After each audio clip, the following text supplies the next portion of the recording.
Okay, well, it's been a crazy few weeks, weather-wise, schedule-wise, progress-wise, but I've got a down day today and the sun is out, so I thought I'd take the opportunity to come and sit over here in the house or in the door frame, which is where I am, and catch up on a few things that have been happening during that progress over the last couple of weeks. So, one of the last posts that I had up was of me looking very wet on a day when we were planning to fit the doors and windows and also put this wrap on that you can see. And it was all planned for 6 o'clock on a Friday morning. However, the weather gods had different plans and it just absolutely threw it down with rain. So we had to cancel. That meant that the guys that had been organised as part of the package of me buying this kit, they disappeared, and it wasn't clear at the time when they were likely to come back, which left me for the whole weekend just sort of sitting thinking, this is holding up everything else that I want to do. It's stopping me from getting the cladding measured and understanding exactly how much I'm going to need. Therefore, what's my budget looking like? What are my actual costs going to look like? I'd obviously done a rough estimate, but still, it's not until you've got the actual measure in place that you can really sort of confirm those costs and know where you're standing. So basically that happened on the Friday, and then on the Monday, flies. Then on the Monday, the builder just randomly turned up at 10:30 in the morning after my cladder had come round to sort of do this measure for this flashing that you can see here. And then followed by the electrician, who turned up to talk to me about all things electrical, which sent me on a bit of a crazy spiral because it was like talking another language. And then they turned up, and the plan was for me to assist this person to put these windows and doors in, which meant that I was then non-stop until 3 o'clock that afternoon helping this chap fit the doors and windows.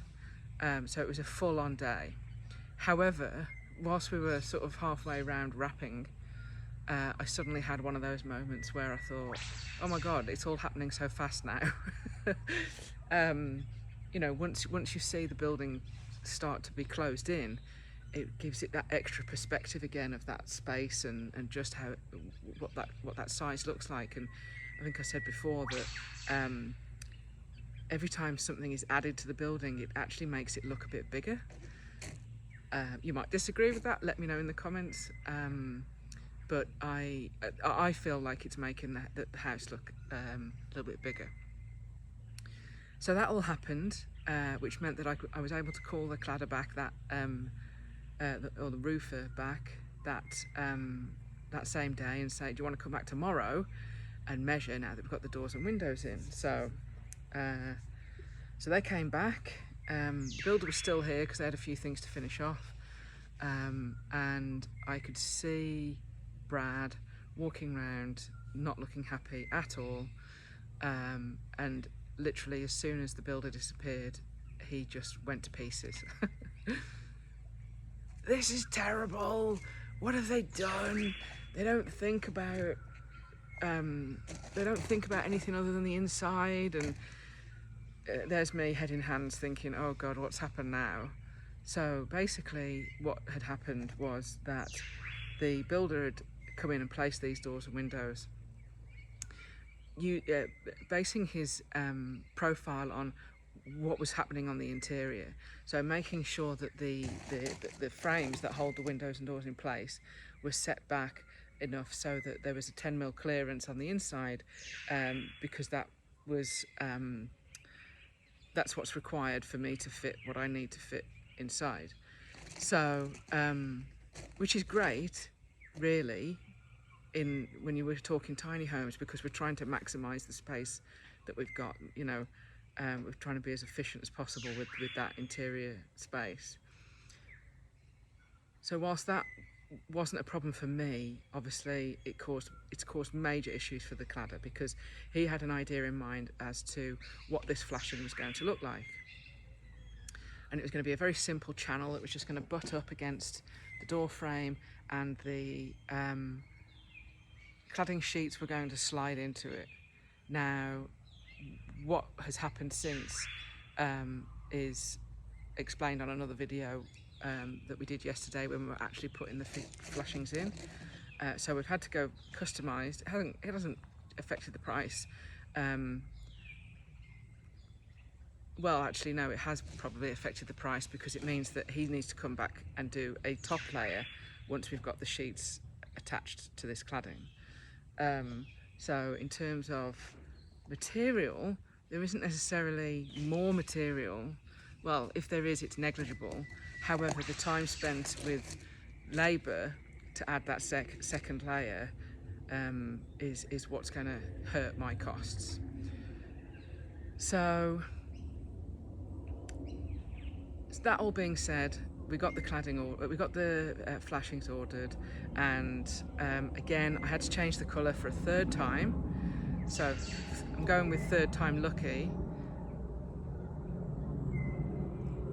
Just waiting for this plane to go overhead. And now I've got this, which is called Woodland Grey. So my initial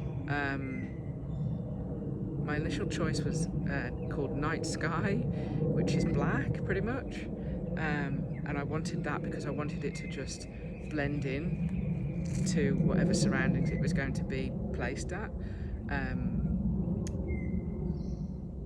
You know, it was more than likely going to be in a similar setting to where I am now, out in an acreage in a sort of rural setting. And I'll post the video that I made when I had the first meeting with the cladder, about him saying, nah, not going to happen, you can't have black in Queensland. So then I, went back to the drawing board, lots of thinking, umming and ahhing, and trying to make a decision and trying to have some criteria that made that decision. And I ended up on navy blue, or deep ocean as it's called.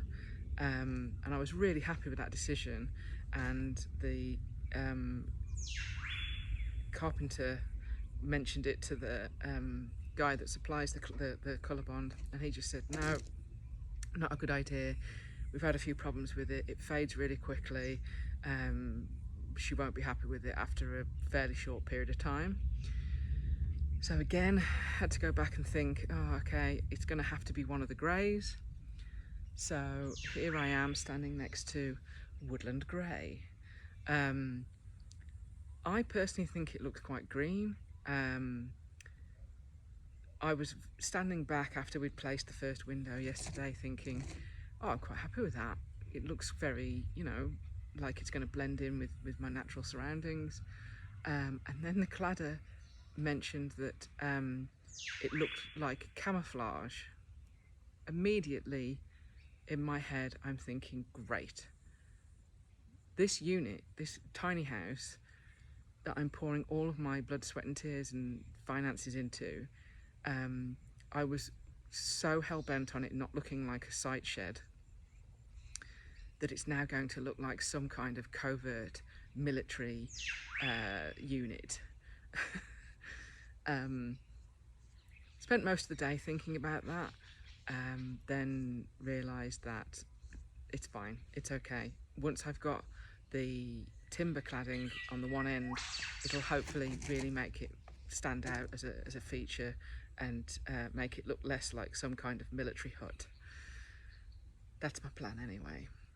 So yeah, that's where we got to with the cladding, and the main sheets we're going to start putting on next week, and they will also be this colour, this Woodland Grey.